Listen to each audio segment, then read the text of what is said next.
أعوذ بالله من الشيطان الرجيم. Bismillah ar-Rahman ar-Rahim.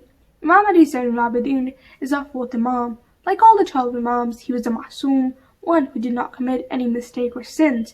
He was the best in his time in knowledge, wisdom, piety, and the worship of Allah.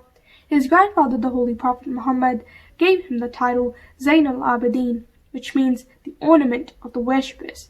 The Imam was given this title because he worshipped Allah a great deal. No one before or after him has been called this name. Indeed, he is the pride of those who obey Allah, the glorified. He spent his days fasting and he passed his nights in prayer. Another of his titles is Sajjad, for he was always in sajda. He would thank Allah by bowing down low, touching the ground. Whenever he heard good news, he would bow down in sajda to praise and thank Allah. Whenever his wishes were granted, he would go in sajda. Whenever his problems were solved, he would go in sajda. He remained in sajda for long hours and became known as Sayyid al-Sajideen, the leader of those who do sajda. Imam Ali Zainul Abidin was born on 5th Sha'ban 38 AH in Medina. His father was Imam Hussein and his mother's name was Shahbanu.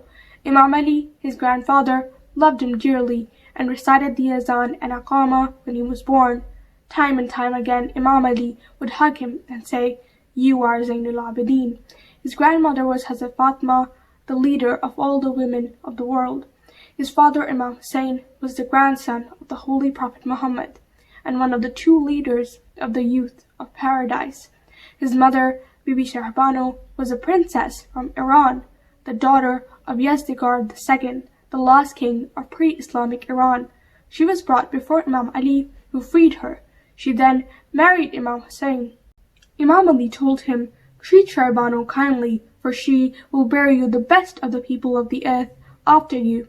Imam Hussein took care of her, and Shahbanu found respect and honor. When Imam Zainul Abidin was only 1.5 years old, one day he was with his grandfather Imam Ali. He started praying exactly in the same way as Imam Ali did. On completing his prayers, Imam Ali said how truthful was the Prophet Muhammad when he said, "Our young and our old are all the same, all being Muhammad." Imam Zainul Abidin was only 2 years old when his grandfather, Imam Ali, was martyred in the masjid of Kufa. A little later, he saw that his uncle Imam Hassan had to give up his position as the leader of the Muslims and return to Medina to live a quiet life. Ahlul Bayt were not allowed to live in peace even in Medina. Imam Hassan was given poison in 50 AH. Although the Ahlul Bayt faced many hardships during this time, Imam Zainul Abidin and the members of Bani Hashim remained patient and steadfast in the face of every adversity.